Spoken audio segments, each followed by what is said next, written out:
The Ministry of Agriculture has implemented a tree crop planting program to help build resilience against the impact of tropical storms and hurricanes. More in this report.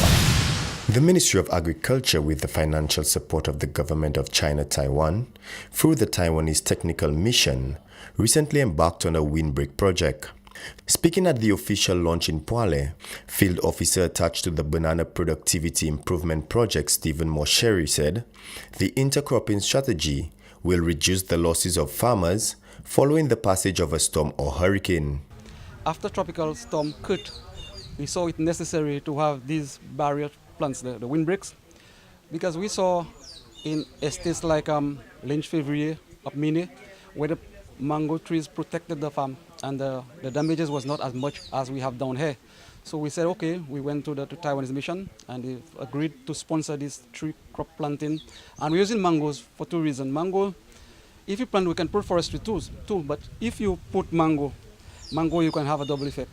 You can have the windbreak and plus it's a food crop. The farmers can have it as a cash crop so that they can benefit later on. If you put trees, you might have to cut it, and once you cut it, you lost the effect. But the mango trees always harvest and you always have it. That's the reason why we are launching this program today, to help protect the banana fields and so that farmers can have an extra income.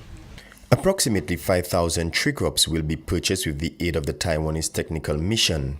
Farmers from Region 4 will be provided with the knowledge of where and how the tree crops should be planted.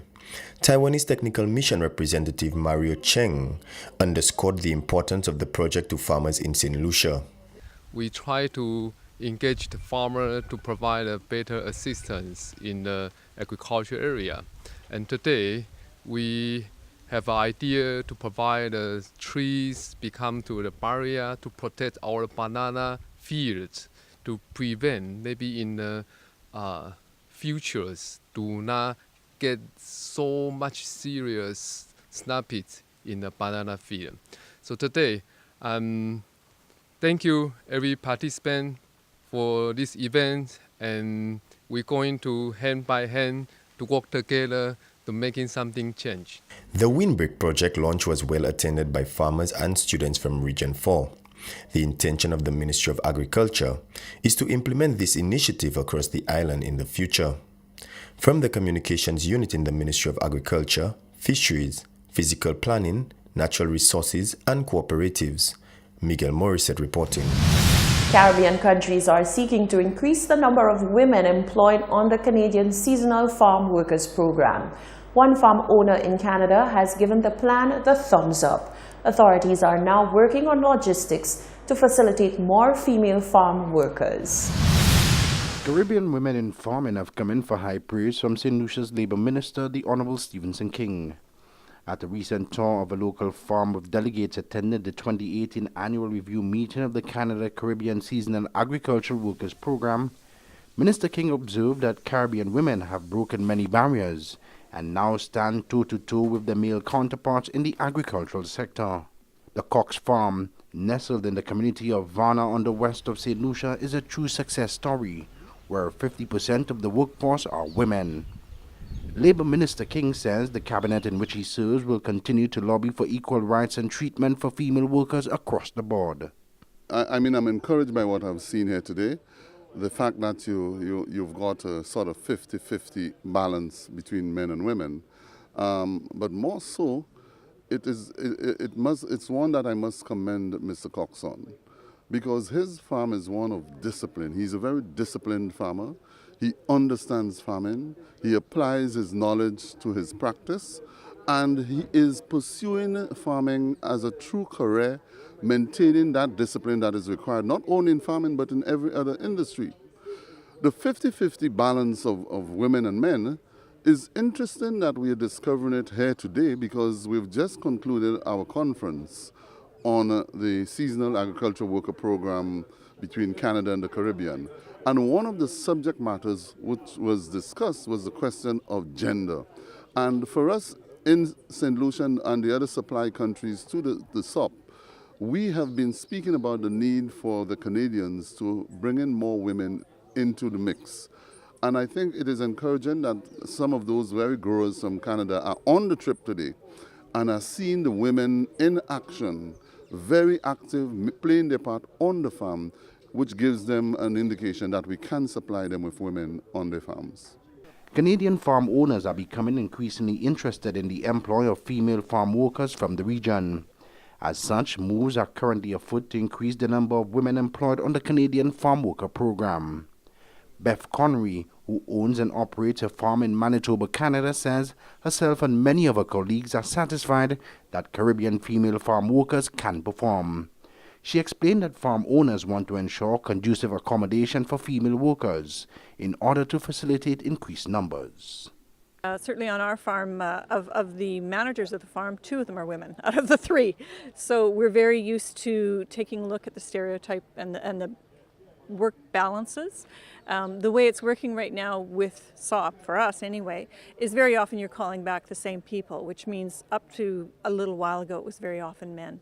So if you're looking for new people, you could be asking for women.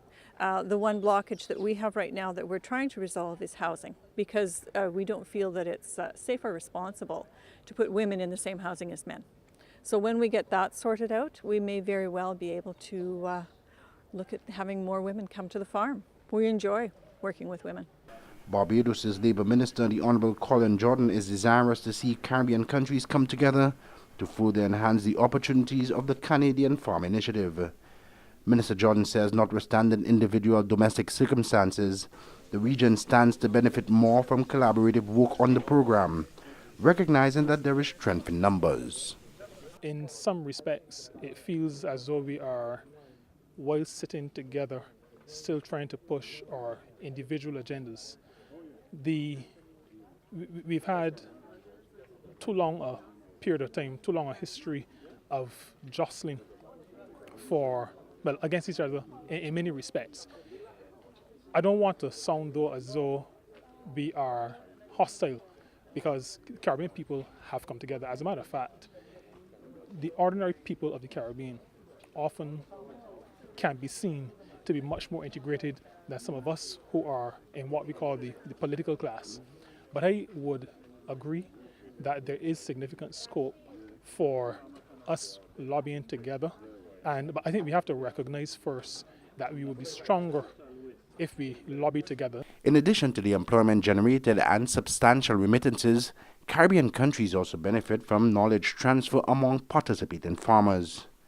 President of the Foreign Agricultural Resource Management Services Farms in Ontario, Canada, Mr. Kenneth Forth, says there is further scope to offer technical resources to the region.